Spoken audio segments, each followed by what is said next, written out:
Syederalun pemerintah Kabupaten Aceh Tamiang kembali mengoperasikan getek yang melayani penyeberangan dari Kampung Tanjung Binjai dengan Kampung Kuala Penaga, Kecamatan Bendahara pada Selasa 11 Juni 2024. Kehadiran getek ini disambut hangat masyarakat yang selama ini mengandalkan moda transportasi ini untuk mengangkut hasil perkebunan. Kurang lebih 1.000 hektar lahan perkebunan yang didominasi kelapa sawit di Tanjung Binjai diseberangkan menggunakan getek.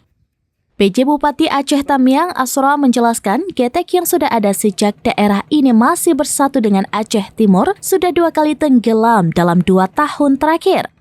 Pertama saat banjir 27 Juni 2022 dan kembali tenggelam pada Desember 2023. Proses perbaikan ini harus dilakukan secara gotong royong karena Pemkab Aceh Tamiang hanya memiliki anggaran 160 juta rupiah.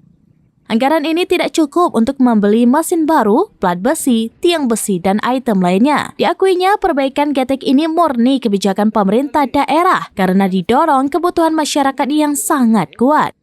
Di sisi lain, tidak berfungsinya getek ini berdampak pada rusaknya titik gantung yang diperuntukkan bagi sepeda motor.